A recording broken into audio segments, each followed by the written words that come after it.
Ya, saudara-saudara yang dikasihi Tuhan, saya mengajak kita membuka ada dua bacaan Alkitab.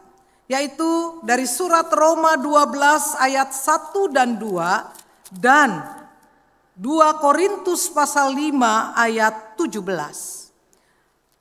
Surat Roma 12 ayat 1 dan 2 dan 2 Korintus pasalnya yang kelima ayat 17. Ya, firman Tuhan mengatakan kepada kita demikian. Karena itu saudara-saudara, demi kemurahan Allah, aku menasehatkan kamu supaya kamu mempersembahkan tubuhmu sebagai persembahan yang hidup, yang kudus dan yang berkenan kepada Allah. Itu adalah ibadahmu yang sejati. Janganlah kamu menjadi serupa dengan dunia ini, tetapi berubahlah oleh pembaharuan budimu, sehingga kamu dapat membedakan manakah kehendak Allah, apa yang baik, yang berkenan kepada Allah, dan yang sempurna. 2 Korintus pasal 5 ayat 17 kita dengarkan demikian dinyatakan firman Tuhan. Jadi siapa yang ada di dalam Kristus, ia adalah ciptaan baru. Yang lama sudah berlalu, sesungguhnya yang baru sudah datang. Demikianlah saudaraku pembacaan Alkitab kita yang berbahagia, tentu kita semua yang mau mendengarkan kebenaran firman Tuhan dan terlebih lagi memelihara dan melakukannya dalam hidupnya dari hari lepas hari. Amin. Ya, Bapak Ibu dan Saudara yang saya kasih dalam Tuhan Yesus Kristus, ada satu kisah di mana seekor tikus, ya, dia itu setiap kali bertemu dengan seekor kucing begitu takut. Jadi bukan Tom and Jerry kan tikusnya berani ya saudara. Ini tikusnya takut sekali kepada kucing. Nah, melihat hal ini seorang tukang sihir ya kemudian memperhatikan. Aduh kasihan banget ini ya si tikus ini. Selalu kayaknya kok kayak teraniaya gitu ya kalau di depan kucing. Maka si tukang sihir ini pun menawarkan jasanya. Tikus, kamu kayak kalau saya lihat kok kalau ketemu kucing kamu tuh gemeteran. Iya, saya takut sekali. Mau gak saya ubah kamu menjadi seekor kucing? Wah seneng ya. Lalu akhirnya singkat cerita, si tikus pun dirubah oleh si tukang sihir ini menjadi seekor kucing. Wah, dengan berubah menjadi seekor kucing, ketemu kucing, meow, dia lebih gila, gitu ya. Wah, setiap ketemu, wah pasti, wah dia ini kan menunjukkan ini ya kehebatannya. Nah, satu ketika lagi dia ngeong-ngeong, ada anjing. Wah, dia ketika anjing gonggong dia, waduh. Ciut juga nyalinya. Lalu akhirnya dia pun ngomong lagi. Aduh saya tuh takut sama anjing. Gimana ya bisa gak kamu rubah. Jadi saya jadi seekor anjing. Oke gitu ya. Lalu singkat cerita si tikus yang sudah berubah jadi kucing. Jadi anjing. Wah bangga lagi dia ya. Setiap kali kuk kuk dog gitu ya. Waduh pokoknya kayaknya mau ngambek aja ya. Nah lagi dia seperti itu dia sampai ke pinggiran hutan. Lalu saat itulah ketika dia sedang gunggung. Guk guk. Wow. Ketemu dengan harimau. Waduh. Hatinya ciut lagi. Dia ke si tukang sihir lagi, aduh saya takut kepada harimau, bagaimana ya bisa gak ya kamu ngerubah saya jadi harimau. Kesel dong ya, si tukang sihir udah ngerubah berapa kali masih mau dirubah lagi ya. Akhirnya oke, sekali ini lagi ya. Ya. Lalu si tikus yang sudah menjadi kucing, anjing lalu harimau. Wah bangganya ya dia. Pokoknya dia sampai ke tengah hutan dan di situ seorang pemburu sedang mengintai dia. Wah, dia takut lagi. Lalu dia lari terbirit-birit ke si tukang sihir. Tolong saya rubah menjadi seorang pemburu. Waduh. Maka si tukang sihir ini pun akhirnya dia marah. Dia bilang, tidak mau. Tikus, engkau ini sebenarnya tidak berguna. Ya, engkau ini sebenarnya tidak berguna. Sebab apa yang kau butuhkan sesungguhnya adalah perubahan hati dan hidupmu secara menyeluruh. Wah, setelah berkata begitu si tukang sihir pun pergi meninggalkan si tikus yang sudah berubah menjadi harimau. Ya, saudara-saudara, apa yang mau kita lihat dari ilustrasi cerita ini? Saudara, tentu saja dari ilustrasi cerita ini bukankah sesungguhnya ingin atau mau memperlihatkan kepada kita bahwa sebagai manusia kita seringkali mencoba untuk mengadakan pembaharuan atau perubahan hidup, yaitu dengan cara mencoba menyesuaikan diri dengan kondisi di luar atau di tengah-tengah lingkungan hidup masyarakat kita. Atau banyak pula di antara kita yang mau berubah tapi asal berubah dengan perubahan yang hanya sebatas kulit luarnya saja. Ibaratnya sama seperti seekor bunglon yang sewaktu-waktu dapat berubah warna seketika sesuai dengan lingkungan dan tempat serta suasananya. Sehingga dari situlah kadangkala saudara mengakibatkan kita sebagai manusia ini mudah sekali kehilangan identitas diri kita yang sebenarnya. Nah, pada akhirnya saudara, kita pun tidak lagi benar-benar berubah. Melainkan hanya berubah secara permukaan atau kulit luarnya saja. Sehingga apa? Sehingga membuat kita bisa saja menjadi seorang yang munafik.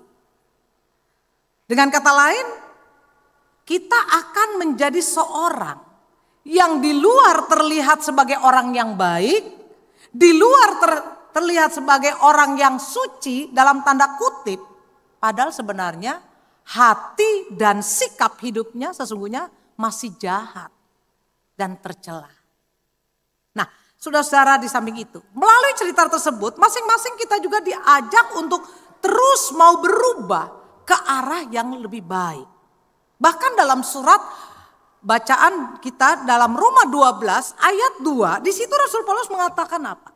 Dia menasehati umat Tuhan agar dapat melakukan perubahan kualitas hidupnya melalui pembaharuan budi. Nah, saudara, berdasarkan surat Rasul Paulus ini kita diajak untuk menghayati bahwa sesungguhnya Tuhan pun menghendaki adanya perubahan hidup secara menyeluruh dalam kehidupan umatnya.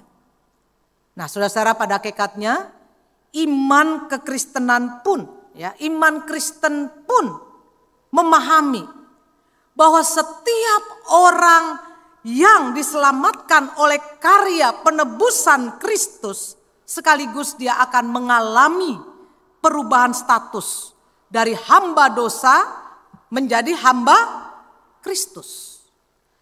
Tentu saja saudara, kedua status tersebut sangat berbanding terbalik. Dengan kata lain, menjadi hamba dosa itu berarti menyerahkan seluruh hidupnya untuk memuaskan keinginan jahat yang mengakibatkan dosa.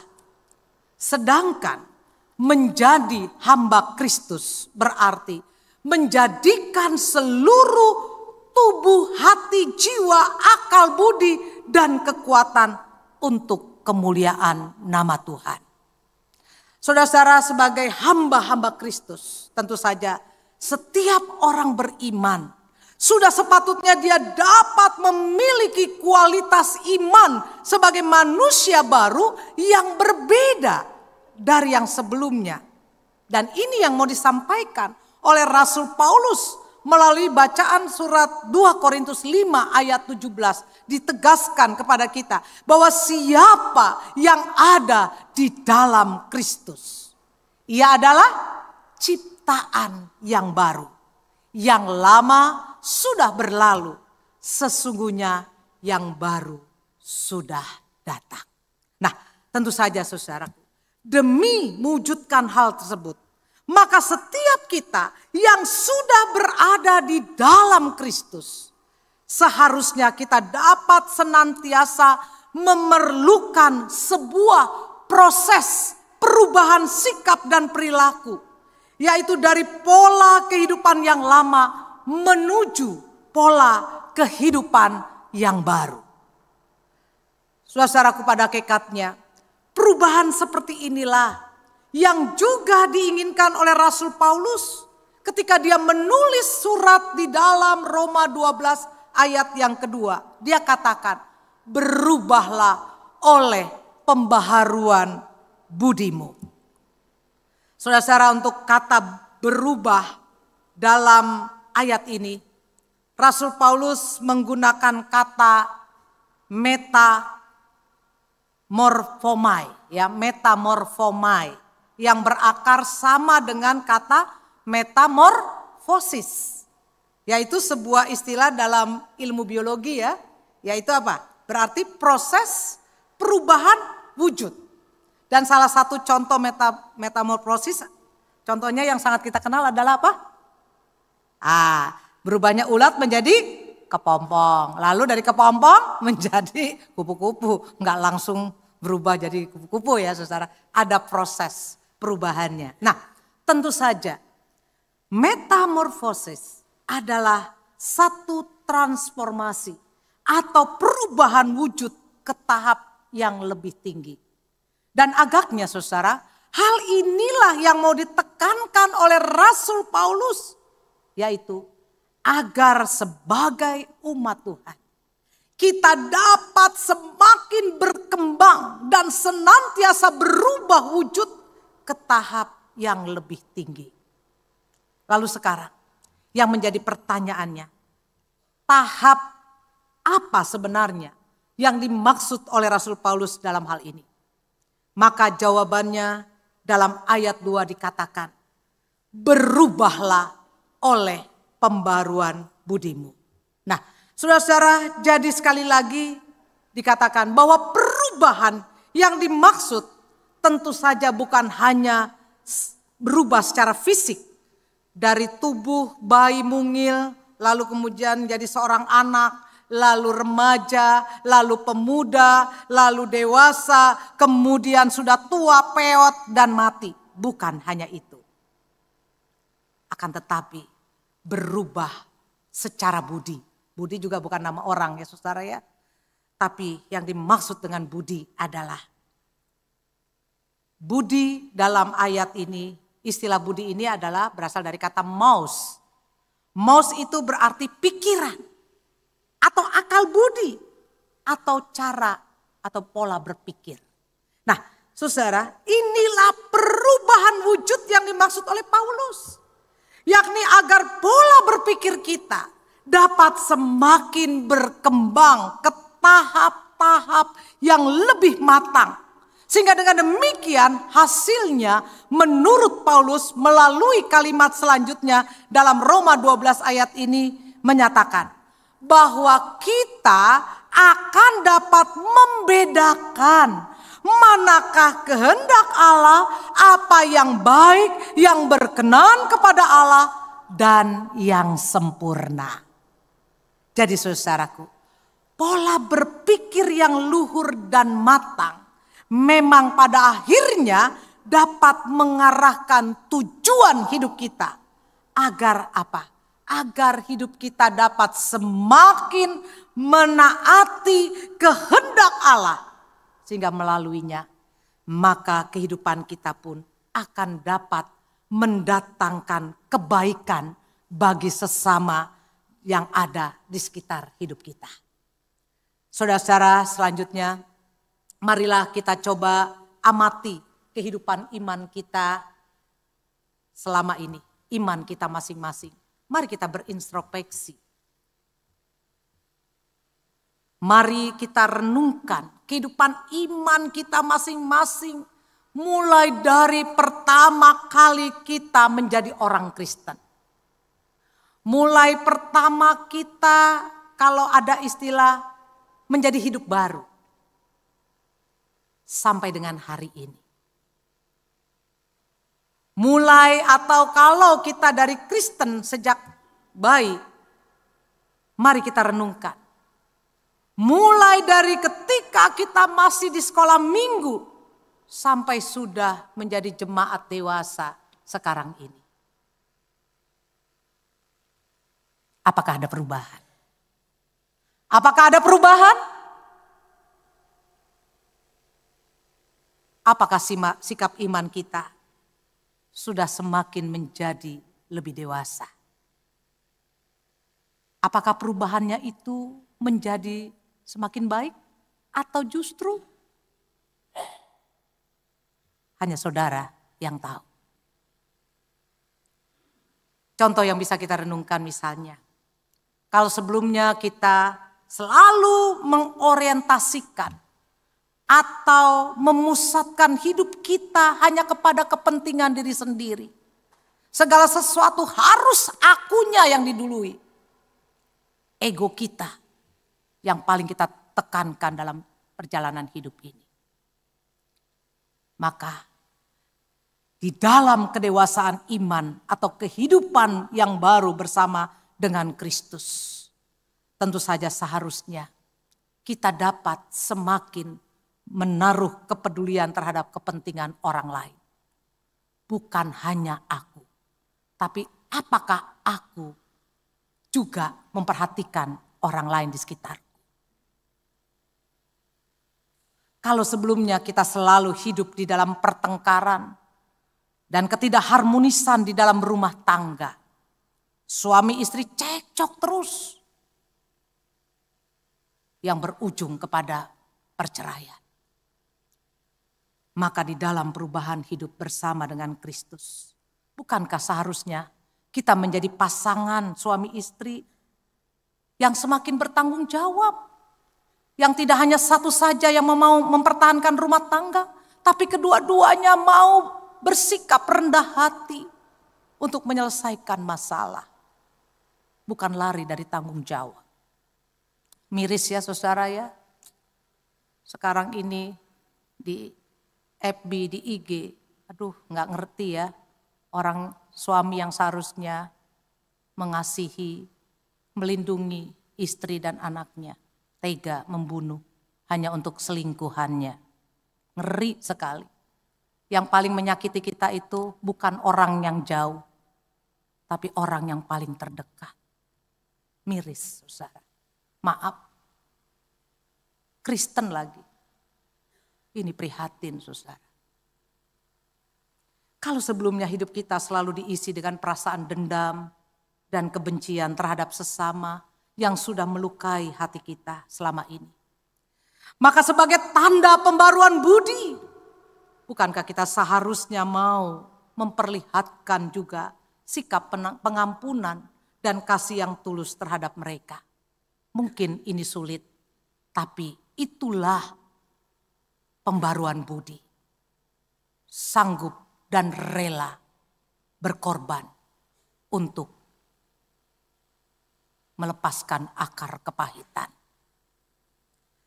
Kalau sebelumnya hidup kita selalu dipenuhi dengan berbagai macam kekhawatiran ketika menghadapi setiap masalah atau pergumulan hidup. Bahkan kita juga seringkali tergoda untuk menyelesaikan dengan cara kita sendiri. Atau kita mungkin lari kepada orang-orang yang kita anggap hebat dalam menyelesaikan masalah kita. Maka ketika kita sudah ada di dalam Kristus, bukankah seharusnya apapun yang di pergumulan kita, sehebat apapun masalah yang kita hadapi, kita percaya ada Tuhan yang menjadi kekuatan dan penolong kita. Amin, saudara. Itu yang harus kita amini. Saudara, pada dasarnya ketika kita sudah ada di dalam pembaruan budi, maka sepatutnya lah pemahaman, wawasan dan pengetahuan tentang iman itu sendiri sudah seharusnya berubah. Sebagai contoh, mungkin kalau dulu waktu kita di sekolah minggu, kita lebih tertarik dengan cerita Yunus yang dimakan ikan besar. Namun setelah dewasa, Dengan iman kita dapat mengerti, dengan iman kita dapat memahami bahwa yang mau disampaikan oleh si penulis ternyata bukan ikan besarnya. Tapi cerita tentang Yunus sendiri mau mengatakan bagaimana Tuhan juga bukan hanya memberikan keselamatan kepada orang Israel, tetapi kepada bangsa-bangsa lain. Artinya kita diajak untuk sekali lagi melihat karya Allah itu bukan hanya sebatas inklusif atau eksklusif, tapi inklusif, terbuka bagi sesama. Dan disitulah kita dihadirkan oleh Tuhan untuk bisa menjadi saksinya. Saudara-saudara yang dikasihi Tuhan, pembaruan sekali lagi, pembaruan dalam hal ini tentu bukan hanya menunjuk kalau berbicara tentang gereja. Ya, di mana seorang tokoh reformator terkenal Martin Luther, dia menyuruhkan semboyannya, Ecclesia Reformata Semper Reformanda, artinya gereja perlu secara terus-menerus diperbaharui. Jadi saudara-saudara, di sini kita mau belajar bagaimana seharusnya kita menempatkan gereja. Gereja bukan berubah hanya secara gedung. Kalau saudara mungkin masuk gereja di sini tahun 80, 90 belum seperti ini. Saya masuk tahun 91, gereja kita begitu ikonik ya, kecil dan banyak tiang-tiangnya. Tapi setelah tahun 94 kita sudah berubah menjadi ini. Bukan hanya sekedar berubah secara fisik. Bagaimana gereja seharusnya mau berubah ke arah yang lebih maksimal lagi. Bukan hanya persoalan bagaimana gereja ini bertumbuh dengan jumlah yang sekian ribu. Percuma kalau gereja bertumbuh hanya ibaratnya ribuan ada, tetapi imannya tidak bertumbuh. Yang mau kita tanamkan, bagaimana kehidupan bergereja bisa menjadi kuat ketika kita semakin hari semakin bertumbuh di dalam iman. Dan itulah yang seharusnya dilakukan oleh setiap kita sebagai umat Tuhan. Malam ini tema renungan kita Roh Kudus Pembaharu. Roh Kudus membawa perubahan. Tentu saja di sini kita semakin yakin, saudara, bahwa dengan kekuatan diri kita sendiri tentu saja kita tidak akan mampu benar-benar berubah. Sebab sebagai manusia kita masih suka jatuh ke dalam dosa.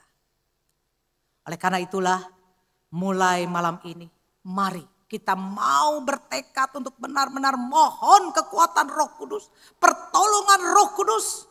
Bagaimana kita juga mau terus berubah. Dalam arti berubah di sini tidak asal berubah atau tidak hanya sekali-sekali berubah. Akan tetapi kita mau berubah secara terus-menerus. Semakin diperbaharui ke arah yang semakin baik, ke arah yang semakin berkenan di dalam Tuhan. Dan untuk mencapai semua itu, maka kunci yang paling utama adalah agar mata iman kita mau terus tertuju kepada Tuhan. Kuncinya, mari kita mulai belajar, berusaha untuk mendisiplinkan rohani kita. Dengan cara berdoalah terus secara teratur. Milikilah waktu saat teduh saudara. Setiap saat. Di tengah-tengah kesibukan, milikilah doa. Karena doa adalah kekuatan dan penopang kita. Untuk tidak jatuh ke dalam pencobaan. Yang berikutnya, kita berusaha untuk merenungkan firman Tuhan. Sesungguhnya GKI sudah mempunyai bentuk ya kelompok-kelompok lehuga, leksionari harian keluarga. Di situ kita diajak bagaimana secara teratur kita boleh belajar bertumbuh, mengenal apa yang Tuhan mau kita lakukan dalam hidup ini. Saudara-saudara, ada begitu banyak hal yang kita hadapi dalam perjalanan hidup. Kita tidak akan kuat kalau kita tidak memiliki kekuatan iman.